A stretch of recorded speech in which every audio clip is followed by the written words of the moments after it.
మనం చాలా సందర్భాల్లో విన్నాం దట్ ఒక ప్లేయర్ రిటైర్మెంట్ దాకా వచ్చాడు అంటే ఆ నిర్ణయం వరకు చేరుకోవడానికి పోలంత అంతర్మదన కూడా పడుతుంటారని చెప్పేసి కోచెస్తో మాట్లాడడం, వాళ్ళ కుటుంబ సభ్యులతో మాట్లాడడం, తనలో తనే మాట్లాడుకోవడం, ఇవన్నీ కూడా జరిగే ఉంటాయి. అండ్ ఆఫ్ కోర్స్ మీరు ఇంత కంటున్నారు is a very complete family man అని. Is got a young family, ఒక కూతురు, ఒక కొడుకు, అండ్ వాళ్ళందరితో కూడా సమయం గడపాలని కూడా అనుష్క కూడా ఇక్కడ మెసేజ్ చేశారు, ట్వీట్ చేశారు. They'll talk about the records, the milestones, but I'll remember the tears you never showed, the battles no one saw, and the unwavering love you gave this format of the game. I know how much all this took from you, and after every test series you came back a little wiser, a little humbler, and watching you evolve through it all has been a privilege. Somehow I always imagined you'd retire international cricket in whites, but you've always followed your heart, and so I just want to say, my love, you earned every bit of this goodbye.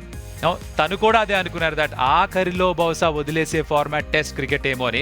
Because తనకి ఎంత ఇష్టమో test cricket అంటే, ఎంత ప్రేమో అది ప్రపంచంలో ప్రతి క్రికెట్ని follow అయ్యే అభిమానికి తెలుసు.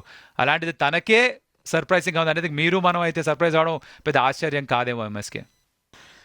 అబ్సల్యూట్లీ, షీఈ్ అబ్సల్యూట్లీ రైట్. ఇన్ఫ్యాక్ట్ తన ట్వీట్కి ముందలే మనం కూడా మాట్లాడుకున్నాం కదా, because this is one thing he loves every bit of it. It's not easy day in day out ఇన్ని సిరీస్లు, ఇన్ని మ్యాచ్లు, 5 రోజులు అంత ఎనర్జీ చూపించడం అనేది అంత తేలికైన విషయం కాదు కౌశిక్.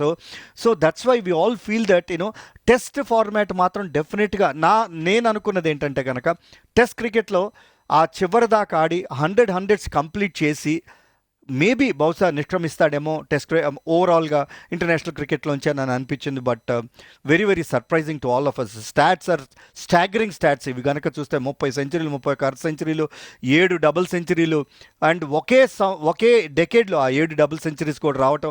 ఇక ఇదంతా వీడియో గేమ్ నెంబర్స్ లాంటివి. ఈ నెంబర్స్ గురించి విరాట్ కోహ్లీ గురించి మాట్లాడాలంటే, but what a wonderful career that he has had. అందరినీ మాత్రం చాలా చాలా భావోద్వేగానికి లోనయ్యేటట్లుగా చేసింది నిర్ణయం. బట్ హ్యావింగ్ సెడ్ దట్, ఇందాక ఏబిడి చెప్పినట్టు, all the great things have to come to an end. Maybe తనకు అనిపించిందేమో ఇనఫ్ ఈజ్ ఇనఫ్ అని.